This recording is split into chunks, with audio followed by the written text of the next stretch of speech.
بسم الله الرحمن الرحيم. خلصنا في الدروس السابقة مقدمة الفيجوال بيزك. النهاردة إن شاء الله هنبدأ درسنا السادس مع بداية شرح الفيجوال بيزك. هناخد النهاردة خصائص الفورم. هنفتح مع بعض البرنامج الفيجوال بيزك. ادي البرنامج قدامنا اهو، وهنقول مع بعض بسم الله. أول حاجة هناخدها في حاجة هنا اسمها النيم. ايه هو النيم؟ النيم ده عبارة عن اسم الأداة في كود البرمجة. يعني ايه الكلام ده؟ هنشوفه مع بعض لما يجي نطبق المثال ان شاء الله. طيب في ايه تاني عندنا حاجة اسمها باك كولر. يعني ايه باك كولر؟ يعني خلفية الفرن. هندوس عليها كده وهنختار كاستم ونقول له مثلا ايه، هنختار اللون ده.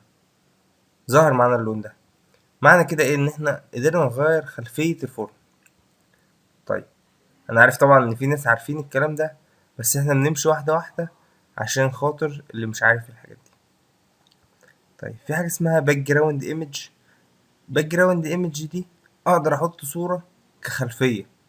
لو فتحنا مع بعض كده وقلنا له import ودخلنا على picture ودخلنا على simple picture، ممكن نجيب الصورة مثلا دي ونقول له اوكي. طيب لو الصورة دي كده هنكبر الفورم مع بعض. الصورة اهي. طيب دلوقتي الصورة نزلت مش بحجمها الطبيعي. ازاي ننزلها بحجمها الطبيعي؟ هنلاقي حاجة تحتها هنا اسمها باك جراوند ايمج لاي اوت. هندوس عليها ونقول له ستريتش دي هيعمل ضغط للصورة بحجم الصورة اللي احنا حاطينها، بحيث انها تنزل كاملة كخلفية للفرن. طيب عندنا كده ايه تاني؟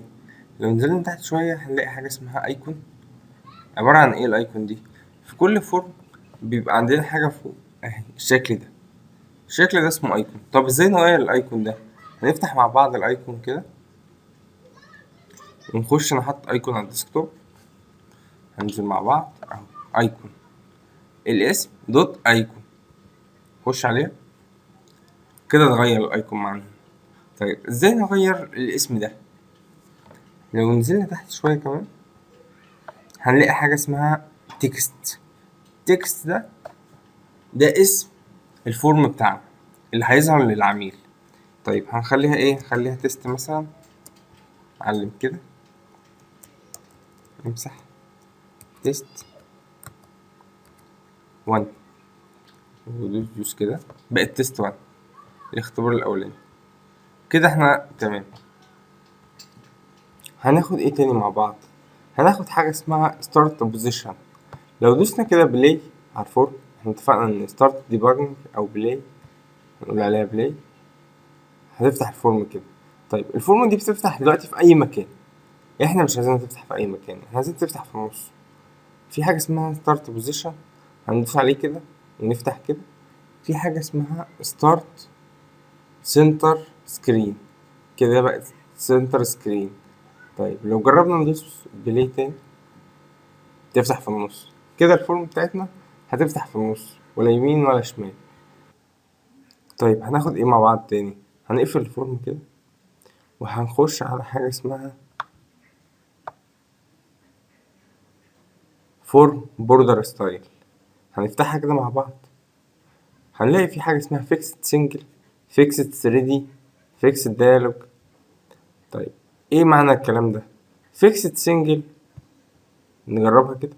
هنلاقي هنا الإطار اللي حوالين الصورة اتشال، الفورم نفسها مبقتش متجسمة. طيب هنخلي فيكسد 3D عشان نشوف الفرق.